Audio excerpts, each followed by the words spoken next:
worth it to just not change anything. Okay. We got to start this goddamn thing too. Wonder if we can do restream from another computer. That might be helpful. Can you text me that too? Yeah, let me finish this.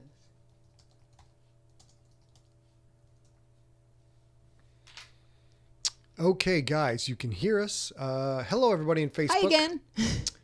Thank you for joining us on YouTube. We've lost our entire Twitch audience. They're still working on that. What we're having a problem with is I'm using a product called the Apollo by Universal Audio. And something about the way the Apollo interacts with OBS, which is the software we're using to stream, is causing OBS to just stop getting audio altogether. So you can see us, as you can see, everything else is working fine. The problem Twitch is back. Twitch is back. The problem we are having is we're touching something or clicking something or changing something, and then all of a sudden we don't have audio and we have to restart the whole machine. We can't just restart OBS. So it's a pain in the ass. So what we might do is stay right like this today. We're going to stay like this. We had some other cool graphics lined up, but you know what? Screw it. And it looks like we're back on the Facebook main page again for streaming, because now we have 150 and increasing people, where we had 65 lovelies before. But hey, we are going to quit touching things. We're going to get through the rest of this. It is now 6:28. We're going to go for another half an hour. We have to do the bike picks. We have to. So first, what we're going to do is I have some pictures of the Kraken's dirt bike.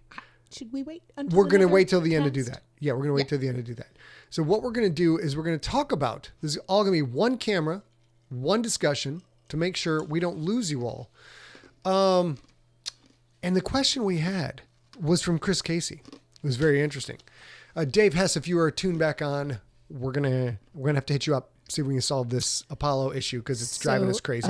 Chris, actually, you answered this today in Sigler Junkies a little bit. So we'll talk a little bit more about it. But Chris asked in the Sigler Junkies Facebook group, and if you're not part of that, I think you probably are, but if you're not part of that, go to Sigler Junkies, facebook.com/Sigler Junkies. It is not run by us, and you should join. There's lots of good info, and there's an enormous amount of enormously lovely people in Sigler Junkies. So go ahead and join if you want.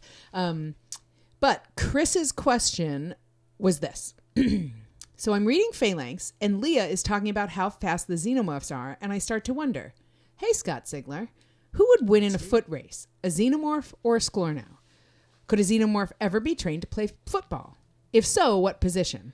What would the field maintenance be like if a key just unloaded on one and xenomorph blood exploded all over the field? So many questions. All right. So for those of you who are tuning into Facebook who have no idea who I am, and Facebook served me up to you, which I appreciate, and now Set and Spike.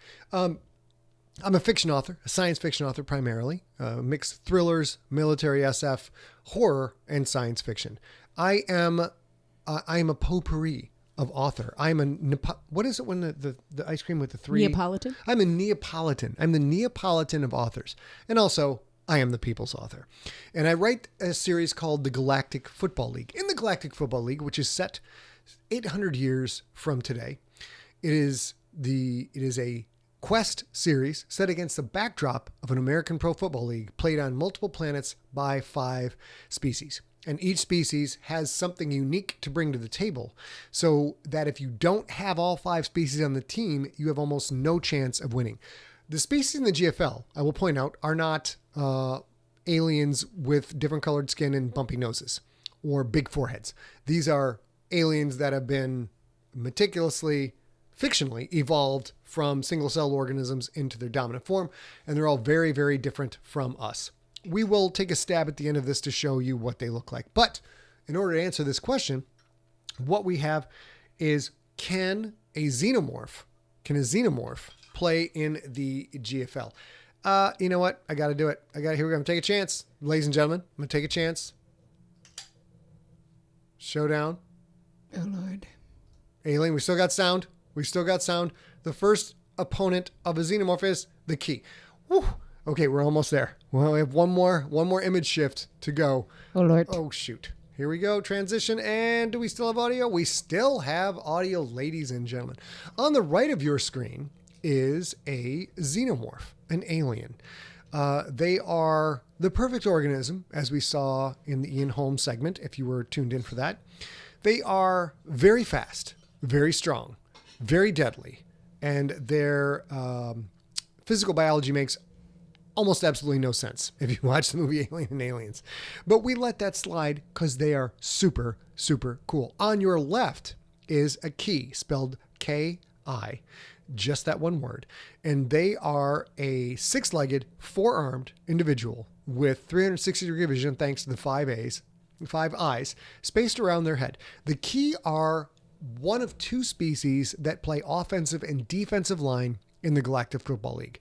They are from the top of their vocal tubes to their little pooper in the back. They are anywhere from 10 to 12 feet long. So that front trunk is about 6 feet high or 5.5 to 6 feet high, 2 meters high. And then the rest of the body is taken up in the back. They have an incredibly low center of gravity, as you can see. They're incredibly stable, as you can see, thanks to their 6 legs. And they like to bite. They like to bite their foes. And they're gross. They're very mean. They do not have acid for blood. So let's start with question number 1.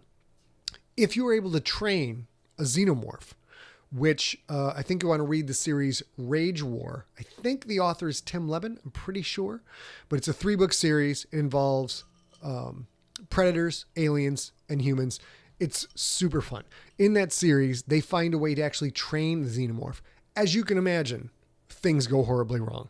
Great series. I loved it quite a bit. I think it's a Titan Books publication who also published my book, Aliens Phalanx. Could you grab Aliens Phalanx for a sec? Sure. So we only have one example of aliens, of xenomorphs being actually trained, of them actually being trained. Could you train and play football?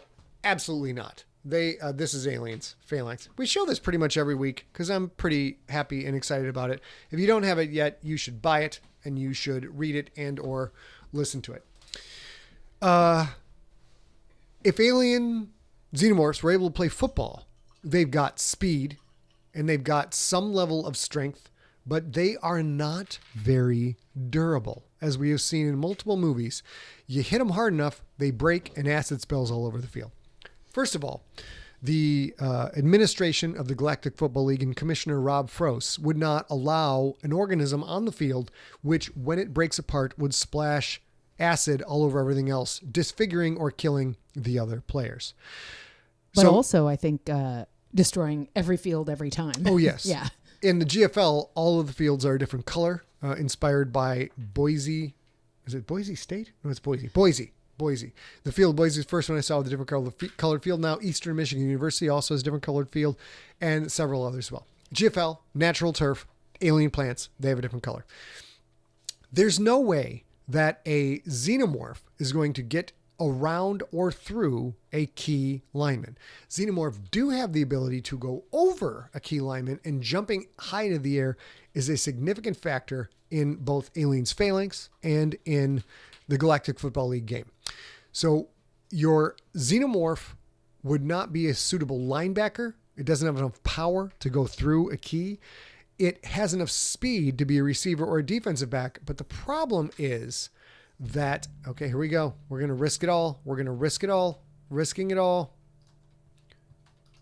The problem is that there is another species on the field, the Sklorno. And the Sklorno are capable of jumping 15 to 20 feet into the air.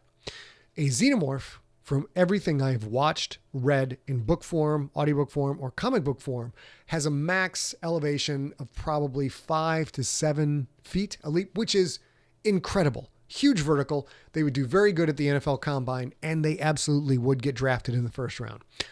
Except for the fact that you have the Sklorno that can jump 15 to 20 feet in the air. They got mad springs, yo. They got stupid fresh springs.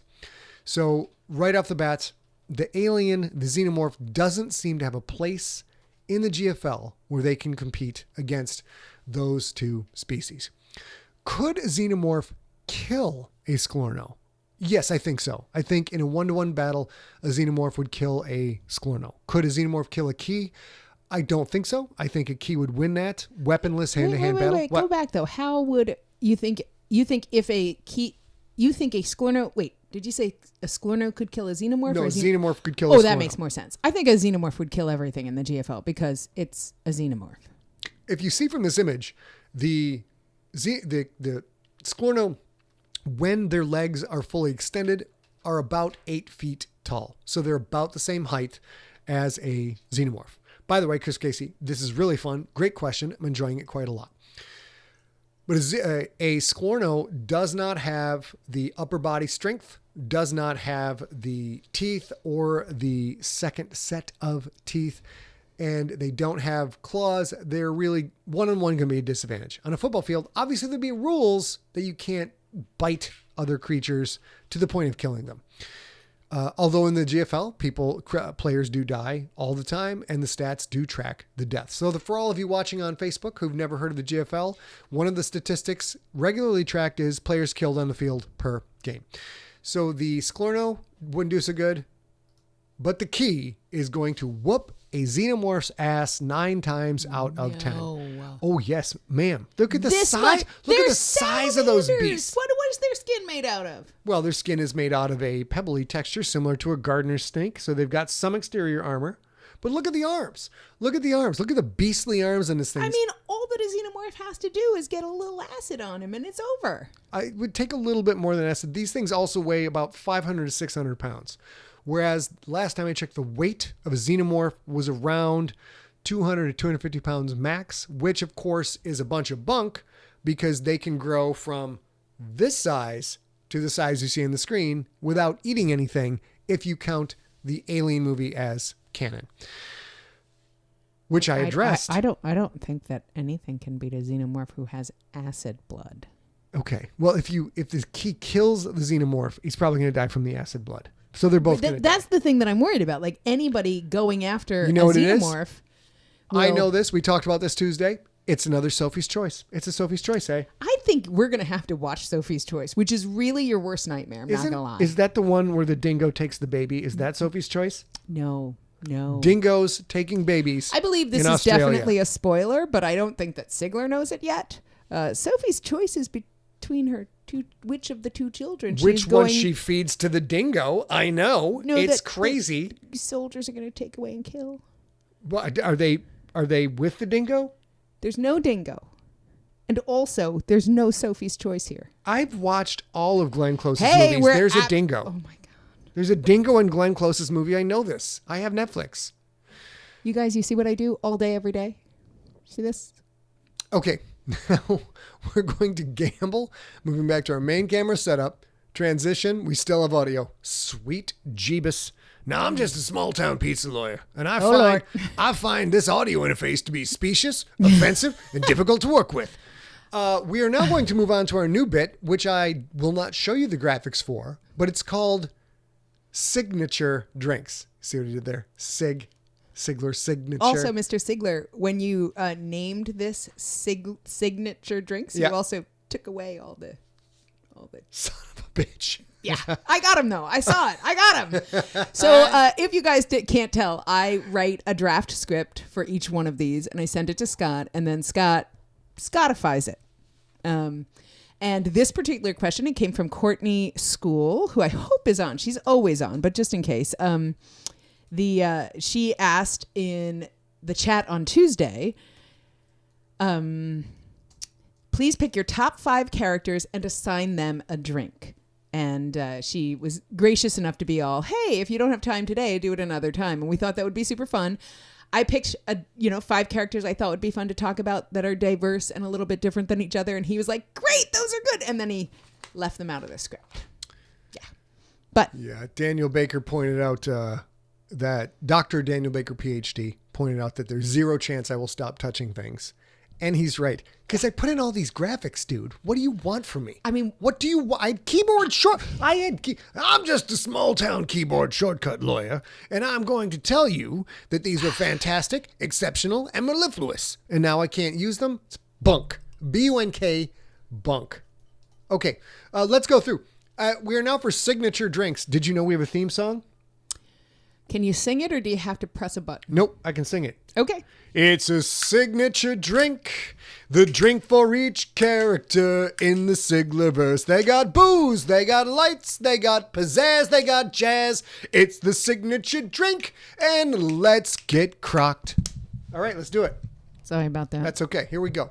What is our first character? So the first character. So what we thought we'd do, Courtney did not give us any further instructions. So I think I bartended in college, and after college a little bit. I am the drink maker in this house. It's true. It's true. So what I thought we would do is we would start by, I'm going to give him a character, and he's going to tell me this couple of high-level things he thinks about the character, and then I'm going to suggest a drink that might fit that character's personality. Okay. Because I love her, we're going to start with Denver from the GFL. Ooh, Denver. Quentin Barnes. Denver. love, Love. Those of you who are, again, tuning in who don't know what the F we're talking about, I'm a science fiction author. There's a series called The Galactic Football League, which is a combination of Star Wars meets Any Given Sunday meets The Godfather. You will love it. Go buy it. You can thank me later. In that series, there are the Sklorno that we just talked about, and they are a interesting species. They take human love for the sports to another level, and they actually worship the sports. They worship sports figures. They worship coaches. They worship team owners. They found religions that get millions, if not billions, of followers. For example, if Sklorno were alive today, there would be many churches of Tom Brady. They get very excited. So Denver is an exceptional receiver, a potential Hall of Famer if she can stay alive long enough to maybe 2, 3, or 4 more seasons. She was traded from the Ioneth Krakens to the Jupiter Jacks early in this series. Spoiler, she got traded back. It was great. She is a follower of Quentin Barnes, her quarterback. So I think that Denver's going to want something colorful, because the Sklorno have a completely different, much of their brain is dedicated to processing color, and they see thousands, if not millions, more colors than we humans do. We humans have most of our brain centered around language. They have most of their brain centered around color. So it's going to be a colorful drink. It's going to be a happy drink to make you a happy drunk. That is what I'm looking for. Colorful, happy, and maybe it makes you babble a little bit. Okay. So, couple things. Which is it? Not so short 23. Let me know who you are. I can't quite tell looking at this interface. Feel free to DM me or email me or anything like that. But you say, I sort of made you a drink once and I would like to fix that and make you an actual drink if that's a thing we ever get to do again. But I'd like to know who you are. Also, Noisy, I agree with you. I hear Liz all the time with Denver. But here's the thing. Denver comes from a species who manages population control by eating each other. That's true. Yeah. And a lot of their excitement and enjoyment of life comes from doing the thing that they love to do, which is play football and worship the football players that they worship. Yep. So the drink I would pick for Denver is a Shirley Temple. Ooh, that's very good. It's fruity. It's very colorful. fruity. Comes with an umbrella, which has colors. Can come with an umbrella. Is there fruit in a Shirley Temple? Cherries. Yeah, formaldehyde cherries, but yes, cherries. And, okay. And is non-alcoholic, in case you guys don't know that. I'm pretty sure everybody does. But she probably doesn't need any more go juice. Oh, by the way. All, of any kind. So. If you are new to the Siglerverse and you're tuning in, welcome. All of the Sklorno players are female. So the Galactic Football League has female players in the form of the Sklorno. The males are about this big, weigh about 40 pounds, and are not suitable for surviving on a Galactic Football League field. And then we have some of the heavy G, a modified human race that lives on high gravity worlds. The females of that race are about the same size as a really big, normal human dude. So there are several humanoid women in the Galactic Football League as well. The Shirley Temple's, it's brilliant. It's great. Yeah. I also think if to be, since I didn't check in with Courtney, if Courtney needs an actual alcoholic drink, I would probably say a Bartles and James wine cooler. Pretty light. Shoot. Light. Not terribly. You're going to have to drink a whole bunch of those and you'd be so hopped up on the sugar before you had any trouble with the liquor. We have a visitor from Australia, the land down under. Bruce Mobby on YouTube. Welcome, sir.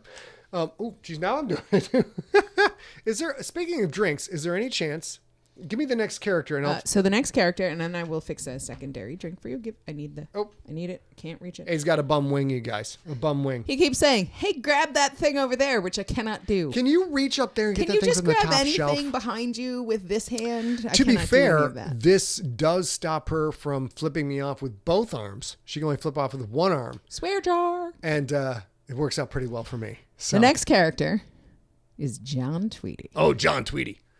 Listen. I like a mixed drink. I'm just a small town drink lawyer. I'm just I'm just a small town drink lawyer, and I believe that when you are hungover, you have the hair of the dog next door that you covet to the neighbor's wife. I think I'm gonna want something that's got a little punch to it. I want something that's got a little pizzazz to it. But you know what? Hold on. I don't want it to be fruity. I don't want it to be too colorful. Because we have already got Denver with her drink. And I'm a manly man drinker of manly man drinks that are made for manly men. I am John Tweedy, linebacker, all-star linebacker for the Galactic Football League's Tier 1 team, the INF Krakens. And any of you guys who are in the chat room, I know at least my very good friend Dan Baker is in the chat room. He is a sublime craft cocktail aficionado and maker. So if any of you guys have opinions on which drinks you think these characters should drink, please share them. Share them with their traditional names if you know them, so that other people who want to learn about drinks can look them up. My choice for John Tweedy is either a corpse reviver or a painkiller. Both of these are tiki drinks. They're very dense. They're very aromatic. They're complex, and you could drink a million of them, but you probably shouldn't, especially a painkiller, which is named exactly for the reason you think. Because I've had wildly alcoholic, and it would put you right to sleep if you had like a head cold or something. Several unfortunate dances with painkillers. That's the name of my Kevin Costner cover band. Yeah. Dances with painkillers. So I would pick probably a painkiller or a corpse reviver for him specifically because what I think he would do is he would go and be like, cool, I want to have one of these. And then he'd have like 17, and then he'd still show up for practice the next day. Oh, Tweety? Just throwing up in between every single exercise. Can I tell a story about my brother Irv? I think so. I mean, you should ask Irv that, but I'm going to say it's okay. Irv, Sandy, is it okay? Irv would not know how to turn on Facebook. I love him with all my heart, but he is a Luddite. My brother had a thing called exercise-induced asthma. And he is, to this day, one of the hardest working human beings that I've ever encountered, that I've ever seen. He was a beast in high school. And he would run wind sprints with the team until he would throw up. And then he would continue to run wind sprints because of his exercise-induced asthma. And then he would throw up while he was running wind sprints. And my father, Irv Sigler, Coach Sigler, was the coach.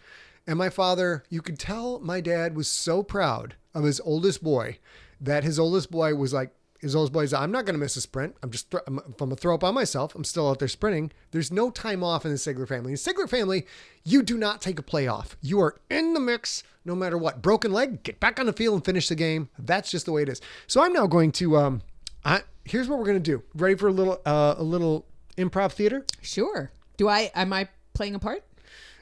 You're the commentator. Okay. But this might not go well. Just don't touch anything.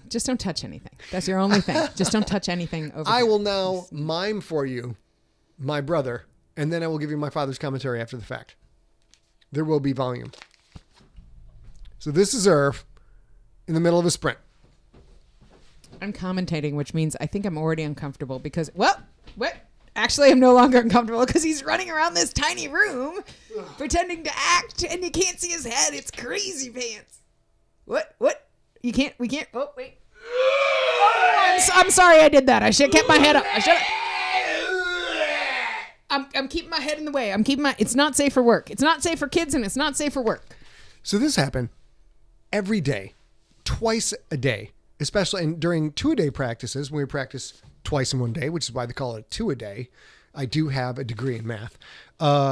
He would throw up and then just absolutely continue to work out. I'll finish the story, tell you another story, but awesome guy. And then what the coaches started to do, because Irv would throw up every time we would run sprints, is the coaches started to use this as like literally like a team building, let's all bond exercise. And they would stop the sprints if Irv, my brother, was throwing up. And then 56 people on a football team would all give commentary and laugh at my poor brother while he was throwing up. And my dad had the best line of all time. He's like, "Oh, geez." And we would grade it like Olympic judges. Sometimes he got a 7, sometimes a 6, sometimes an 8. Occasionally he would get a 9.5, even a 10. Even the Russian judges had to give him 10. And my dad's favorite one was like, "Oh my God, I think he threw up his testicles." It's just like, we really got up on his toes on that one. That's a 10. If you've heard John Tweedy, you know what my dad sounds like. But a smart John Tweedy is what my dad sounds like. Oh Lord, okay. You guys. Oh Lord, so, you guys. So now, oh my God, we're running a little long on time. I'm glad we still have a good audience watching me run around and pretend to throw up like my brother. Let's move on to the next character. Yeah, and I think maybe we stay a few minutes after, because we'll stay a few minutes after. Yeah. Maybe to 7:15 if you guys can handle it. I know this dinner time, it's bedtime, all that stuff, but I'll tell you one more story. About my brother. So we lived in a place called Sheboygan, Michigan, where we had heard of minorities and sometimes saw them on TV. My brother, Sandy Balzer, who might be in the room, she was like my second mom, and she and her husband, ex-husband Doc Balzer, had membership with the courthouse. So Sheboygan is dirty butt, white trash central for northern Michigan.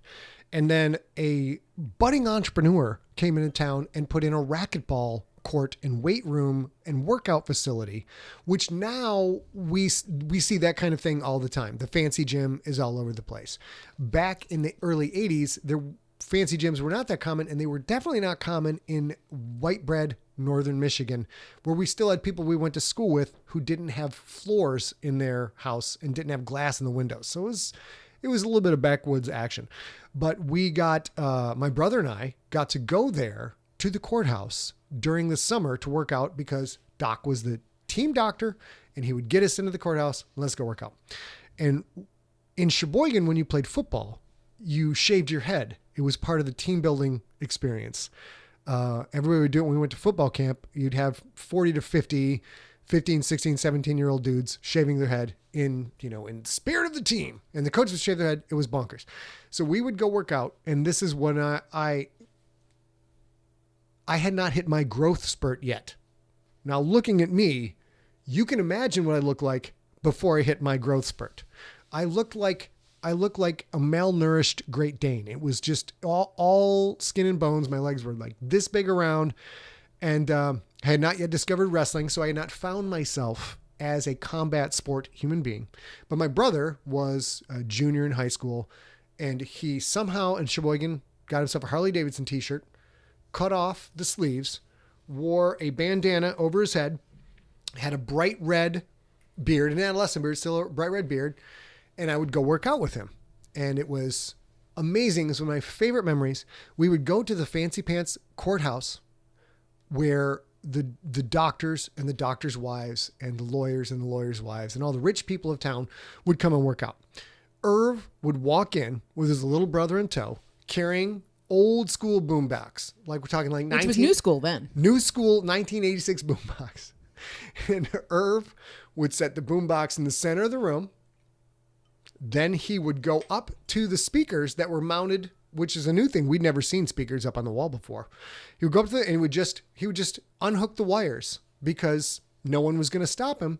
And then he would grab are they 15-gallon trash? The big trash cans. He'd grab 30-gallon trash can, set it in the center of the weight room, and then he would hit play on the boombox, and Welcome to the Jungle would start blasting at a very high level.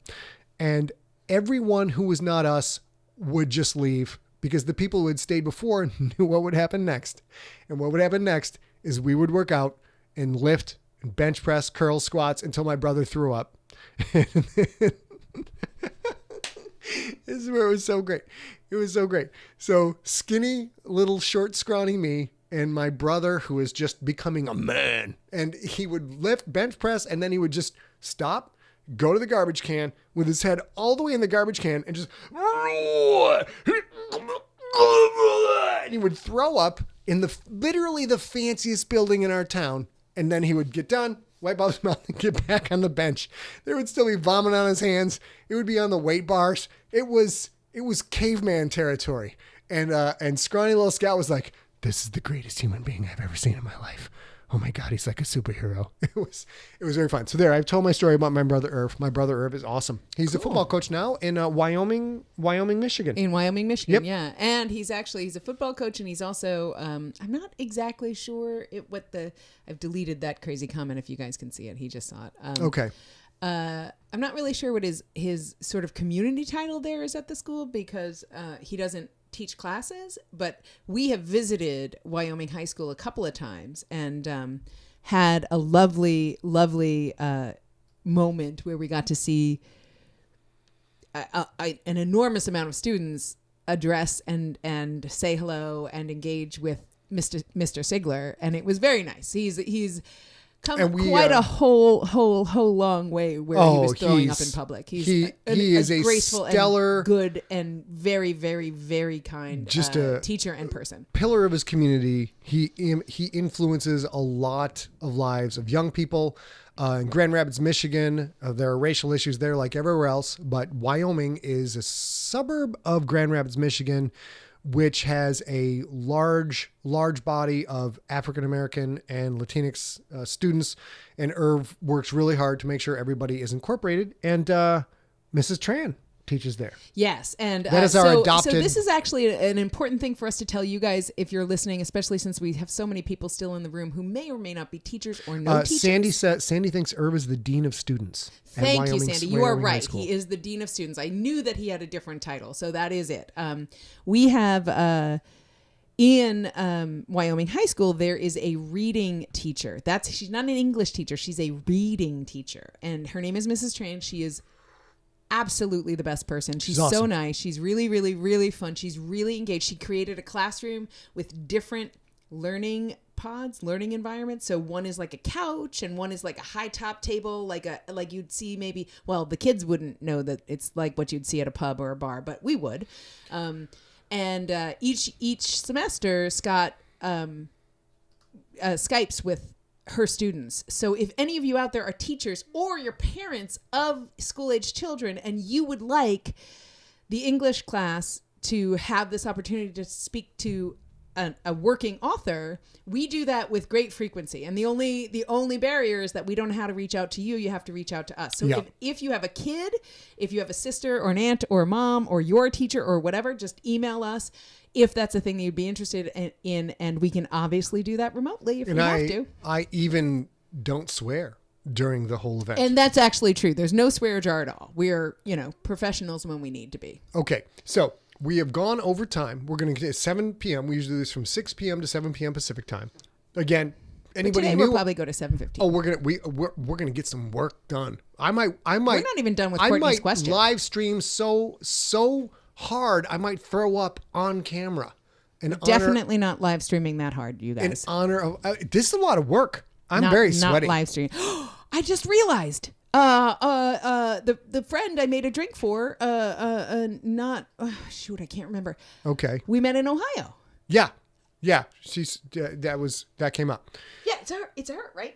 Yeah. Yes. I think so. Yes. I think so. All right, so let's get back to we have 3 more characters to go. A's going to introduce the character. I'll give you a brief background on the character. Then A will tell us a drink. Go ahead, A. Greedock the Splithead. Jason Brown, I see your question. Are you open to talking to a 7-year-old about writing? Yes, what we're looking for, though, is classrooms so we can stream in and do that. But I will answer various direct questions about writing. Jason Brown, email info@emptyset.com about that question. Greedock the Splithead is the owner of the Ionath Krakens. And almost every owner in the Galactic Football League is a crime boss. The reason is there are 8 or 9 major races in the GFL, 5 of which play football. And the Galactic Football League is a metaphor for the racially unifying power of sport. So we have our problems now between black, white, brown, etc. You can imagine how bad things will be when there are creatures that look almost nothing like us. Like we are virtually identical except for some shades of skin, and we can't get along. What's going to happen when we are advanced enough to meet alien races and interact with them? And they're going to look gross. They're going to look like walking boogers. And maybe they think that we look like, hairless apes. I don't know. Something along those lines. So in order to preserve the life of the players and keep the league going, because the ruling race called the Creterakians has a very difficult time getting all of the races to integrate and work together. So they went back into the archives and they found a sport called football. Football requires very, very, very different body types in order to succeed, as opposed to, say, soccer, which is one uniform body type. Football, you have to have great big guys on the line. You have to have really fast girls outside. There's a lot of factors there. Here's where this all comes together in my rambling statement. They had problems in the GFL in the early years because of system police, and police or law enforcement or customs officials on different planets. When a team from, say, the Key Empire would come over to the Sklorno dynasty, the Sklorno dynasty officials would stop the team bus, which is a stellar Fashion Light spaceship. They would pull out the species they didn't like, and they would imprison them or beat them or outright kill them. So that was the huge racial / speciesist difficulties in the early days of the league. So they made a rule that all of the team buses have diplomatic immunity. No government official is allowed to search a player. They are not allowed to arrest a player or imprison a player for any reason. So players and coaches and staff have full diplomatic immunity, which some people in the GFL translate into being smugglers and making a ton of money by carrying stuff on their person. Team buses also can smuggle a lot, which is why members of organized crime gather their pennies to buy a team. Because if you have a team bus in the Galactic Football League, you can ignore all of the local authorities and smuggle contraband, information, drugs, anything you want. So while the Galactic Football League is a young adult series, there is a serious criminal and racial element to it. Greedout the Splithead is a very powerful criminal from the Quith Concordia, a government, on a planet called Ionath, home of the Ionath Krakens, and he owns the Krakens. And he is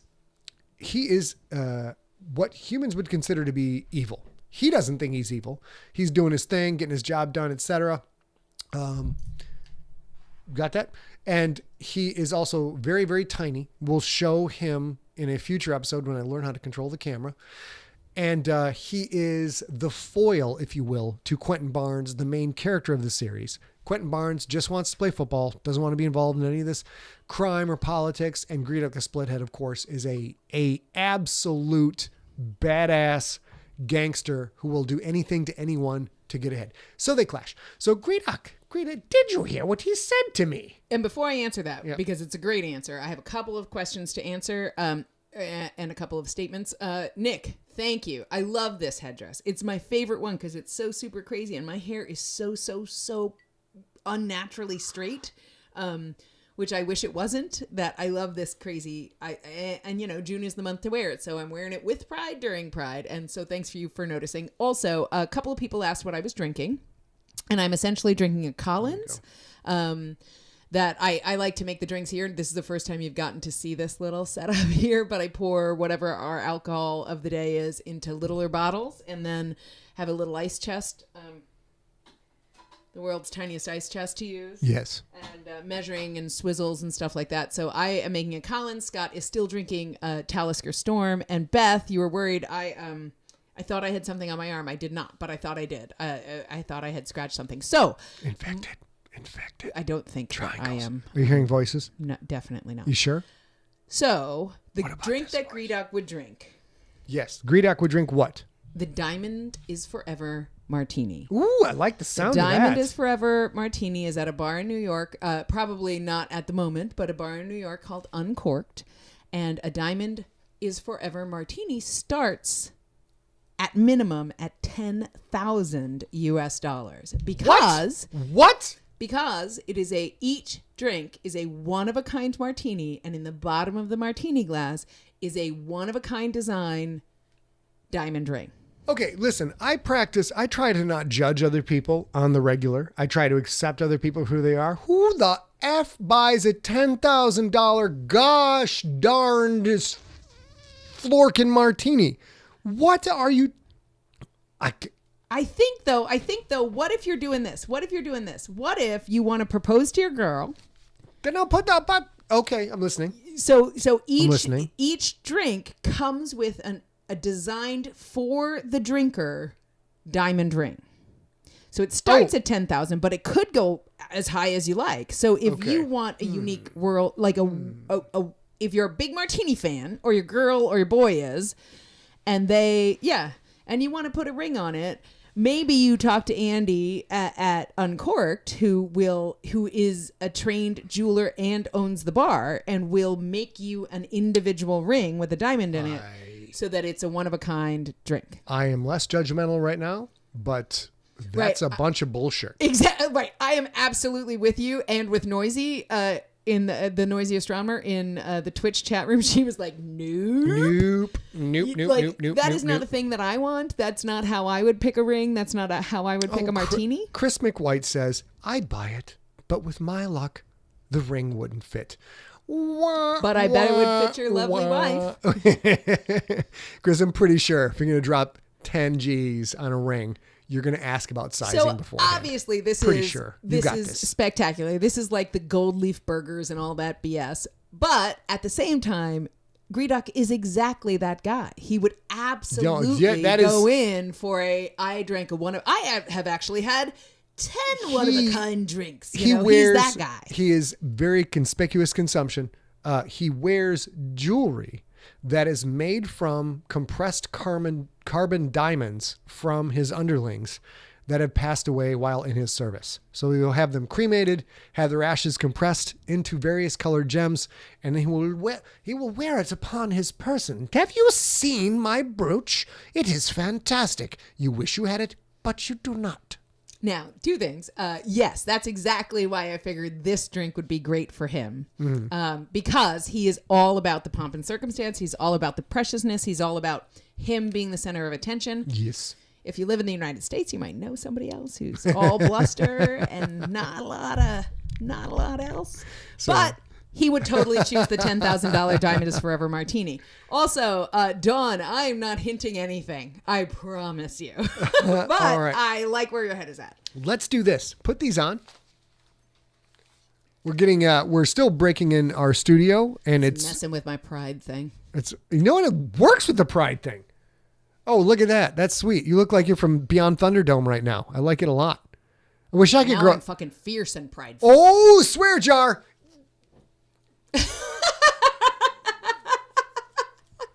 You're doing a little dance. I would like to point out, if you guys go back and rewatch this, you will see that A and I put a ring on it together, choreographed as if we were in a Beyonce video. I was in that Beyonce video. Didn't you see me? I'm gonna have to rewatch that. I was not. I would have reflected totally. Also, I would like to point out that we tried to adjust the Logitech C920 HD cameras that we have, and we got an app that would do that. The problem we are having adjusting the app is A and I, with our Irish heritage, are so pale the camera can't tell the difference between us and the walls, which are painted white. Unfortunately, in this bunker, all the walls are painted what's called polar bear white. Bear doesn't even make this color anymore because it's so incredibly white. Yeah. And they were like, that's probably not good optics. That's as pale gets, ladies and gentlemen. All right, so we've got 2 more characters to go. Let's knock them out, and then I'll show we still are going to show the Kraken's dirt bike. I learned actually what it is to call it. I called it a motorcycle that drives on a track. I called it, I knew it was not a scooter. Now I know it is a dirt bike. We're going to show some images of that if the camera doesn't crap out on us. Next character. Clarence Otto. Clarence Otto is a CIA agent. At one point, a CIA agent. Now he is with the Department of Special Threats. He is a... Sir. What? Is he still with the Department of Special Threats? Yes, he is with the Department of Special Threats. Is that maybe a kind of a little Easter egg? Easter egg. The Department of Special Threats is an organization that barely exists on paper, and a black budget organization And Clarence Otto, it was in Infected and Contagious, and I believe in Pandemic as well. He will be in Mount Fitzroy. So I am spoiling the crap out of everything. He is a character in Mount Fitzroy. He is in any group of friends. You have the wild card. You have the idiot. You have the loudmouth. You have the oblivious one. And then you've got the level-headed one who somehow manages to get everybody home night after night. And if you guys all think about it, you all know who these people are. And if you're like, my friend group doesn't have an idiot, you're the idiot. So just so you know what's up. He is that character, smooth talker, level-headed, respects everybody all the time, sharp dresser, hard worker, and utterly reliable. Hey, what drink would he have?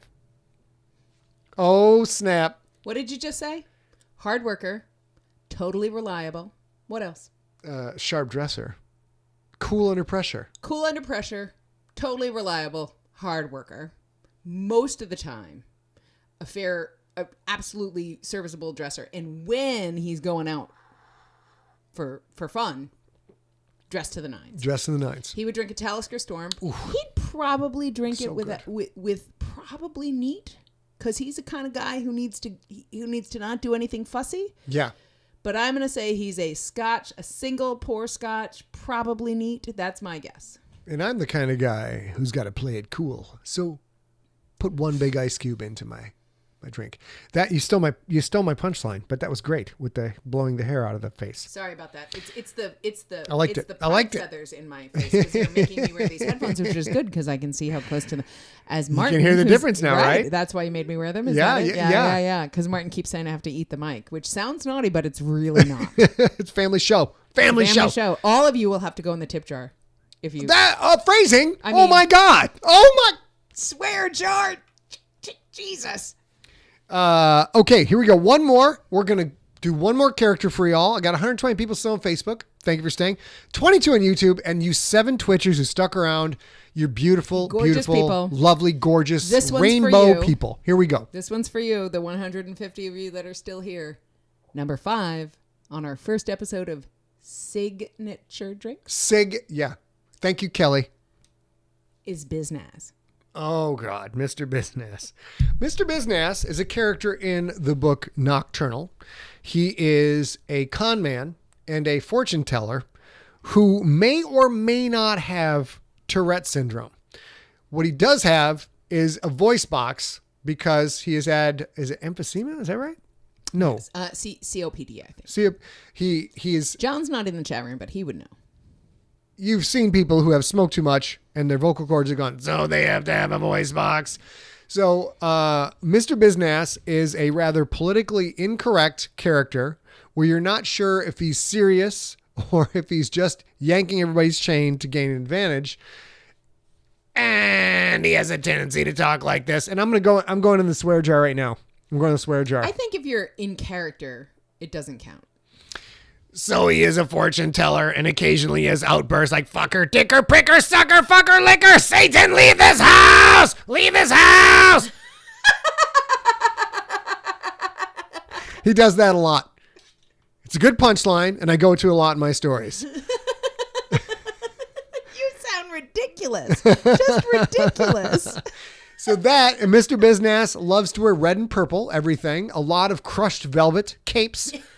He wears hats, big poofy hats with jewels on them, all part of his fortune-telling persona. What kind of cocktail would I like, dicker, pricker, fucker, sucker? I would like everybody in the chat room right now who is familiar with Biznaz to think real carefully about what drink. If you were at a bar and Biznaz was there, what drink would you send him? Just for a second. Everybody got something? You got something? Don't say it out loud. Do you have something? That is Mr. Biznaz's drink. What he is into is anything you want to give him for free. He'll take any drink because it'll keep him talking. And whatever that is, that's his drink. This corpse reviver is fantastic. Thank you. Maybe I should have another one. Why don't you go to the bar and get it? And dicker, pricker, fucker, sucker, Satan, serve the drink. caveat. It has to be an alcoholic drink. It can't be a Denver Shirley Temple. Oh, Mr. Business does not truck with non-alcoholic drinks. There is no... Richard, sorry. Oh my there is God. no Shirley Temple. I'm just going to go ahead and read... Oh, no, you said slippery nipple. There's I'm going to definitely read a the slippery drinks nipple. people are just randomly throwing out because they want to be dirty. Shirley Temple, straight tequila, jungle juice, slippery nipple, fuzzy nipple, blowjob, pop rocks, martini. Oh, look, a Pop Rocks martini is a thing you should do once in your life. And a slippery nipple or a buttery nipple, those are also things you should try at least once in your life if you don't have a terrible Howard didn't tell you, you're going to have to tell me what an AMF is. I don't know. And I'm not going to look it up on, gosh darn it. It would be funny if I remember. What's the site? Urban Dictionary. Let me go back for a second. Hold on. Rewind.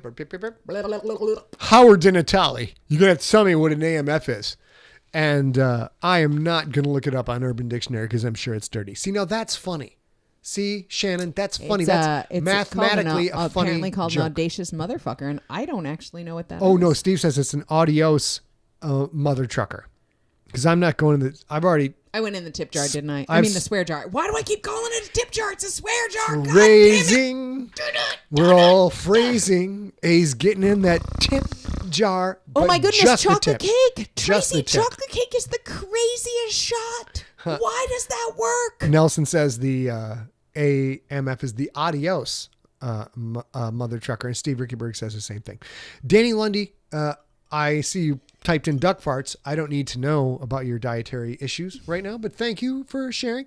Ladies and gentlemen, that is not it for the show because now we're going to try and present to you a slideshow from the Kraken's bike. But before we do that, Austin, yes? We're just going to say, in case it goes to hell in a handbasket. In case this goes south, we will not be restarting this. We're not going to restart this. We will show you those pictures after we talk to our consigliere, which is Edward Earl Newton and Dave Hess and Bruce Press. And we'll show it to you on Tuesday or Thursday or whenever. But if it doesn't go poorly... Oh, that's... God, Beth Copenhaver. Beth Copenhaver just said, Biznass should invent the Dicker Pricker drink. Beth Copenhaver, plus 15 experience points. Dr. Daniel Lundy. Hey, we have to make that happen. Not Daniel Lundy. Dr. Daniel Baker. Sorry, Daniel Lundy. Dr. Daniel Baker. I call upon you, Dean Wormer, to invent the Dicker Pricker drink. Also, just random people just typing in stuff. Four Horsemen, Dirty Girl Scout, Duck Farts, Prairie Fire. Alan Sloan says stay science. That'd be another great drink, Alan. All drinks are science. But all drinks. Just in case anything goes wrong with this cast, we are going to tell you. Daniel Glock, what is a cheeseburger shot? Jeez, that sounds horrible. Unless it's a cheeseburger. And George Beck, the New Jersey Turnpike. No, I don't even want to know what's in a New Jersey Turnpike. As far as a drink. I think I know what that is. I think that's still like a Coyote Ugly thing where it's you wipe the bar and then you drag the glass or drag the. George, that's mean. That's mean. It's not. Right. It's not like it's never been done before. We're gonna do the closing quote taglines, then the motorcycle shots, and then stay with us because we're gonna try and run the motorcycle picture. But if you have any ideas for Sigler in Place, anything, if you have birthdays you want us to shout out, if you are a person, sorry about that, if you are a person who has a classroom, a charity, a national holiday you want to celebrate, if you have a charity you would like us to sponsor weekly, we do one weekly sponsor of a 501c3 charity. We do it on Tuesday and Thursday. We donate. We ourselves donate, and we encourage people to donate. Please send all of that. Any questions, any help, anything you can do to help us help you be here every day that starts with a T. Send that to info@emptyset. Because we ain't doing this for our health. We're doing this for your health. Also, we're tagline, coin that phrase, stamp it, send it. It's on, period. Also, as we always say, and we will be here until we are not in lockdown and the world is safe from COVID again. Stay safe, stay smart, stay science. And then we're not going to do the dating game smooch off until we're done with the slideshow, if that happens. But we do want to say we'll be back on Tuesday, June 30th, probably. I will say if we have time to take... Yep. To make this whole setup better, we may or may not do that and have some learning on next week and then come back. But I don't mean to interrupt you, but this is amazing. Chris Vandevetter says the drink we should make is a Blue Balls. And then Howard DiNatale, scoring a second shout out, says the Chang Bang. It should be a drink served with a tiny hula hoop. Well done, sir. Well you know done. what? Maybe we'll Well try. done. Maybe if the good Dr. Baker is interested in working with me, maybe we'll try and mock up some of these drinks to Alan, to enjoy. I'm not going to ask what a left-handed Louisiana Louis is. I think you made that up. I don't think it's a real drink. I think it's probably something dirty, and we don't talk about dirty stuff on the show except when we're doing a character. So we are not going to do the dating game kiss-off yet. Not we yet. are first going to say Not we'll yet. be back on Tuesday, June 30th for United Nations International Asteroid Day. Oh, snap. That's a good one. If we're back. What? Right? Yeah. Sweet. We're going to dig into that. It's a whole big cool thing. Ladies and gentlemen, I would like to take a moment for a birthday shout out to one A. Kovacs, the director of Doom, a real girl herself. Her birthday is coming up.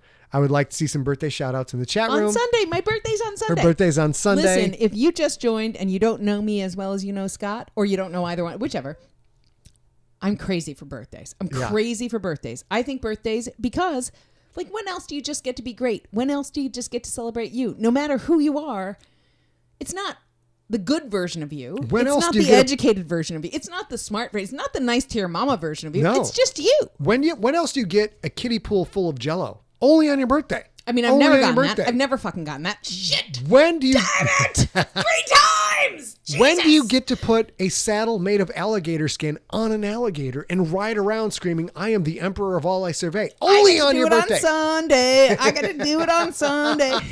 If you actually know me in real, normal everyday life, you have already been inundated with this all month. Yeah.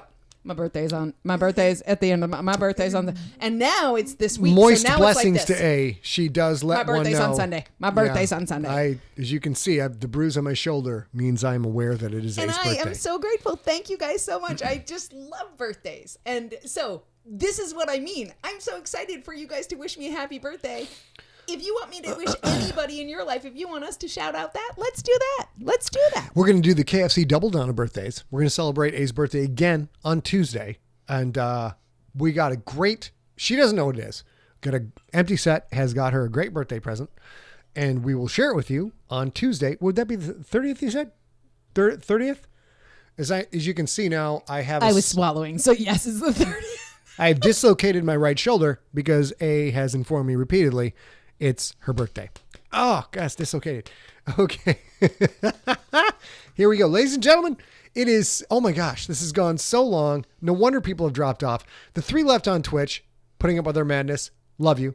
The 22 on YouTube. What's happening? Something's happening on YouTube. Hey, my it brother smells just like joined. a pie I love is cooking. you.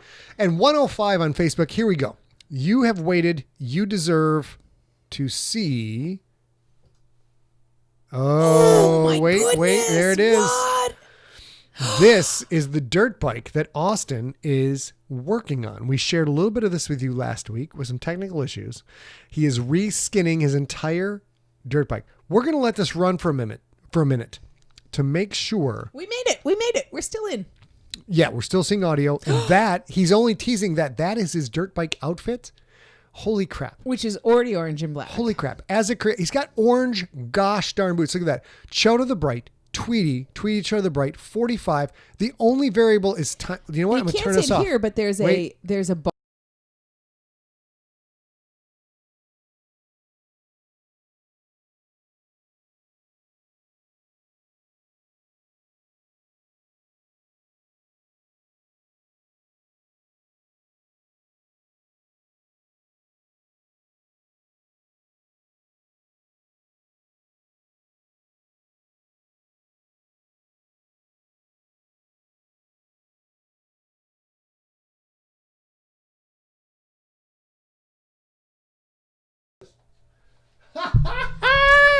What's up, benches? We've got audio back. Yes! Benches! What's up, benches? Okay, so now I can't show what we've set up, thanks to Bruce Press and Edward Earl Newton, is our main camera setup. We've imported that into other scenes, and that has the audio.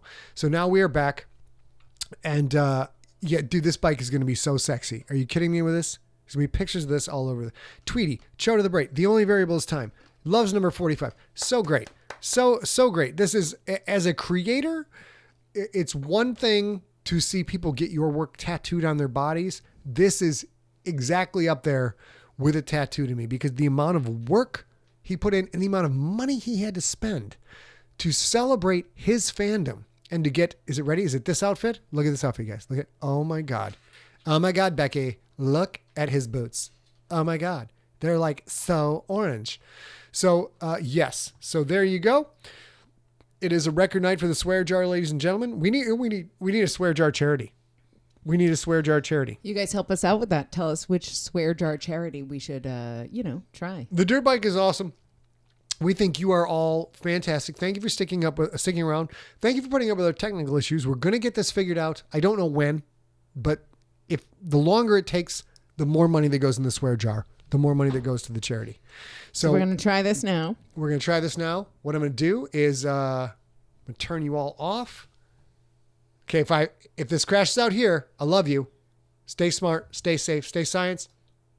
Okay, here we go.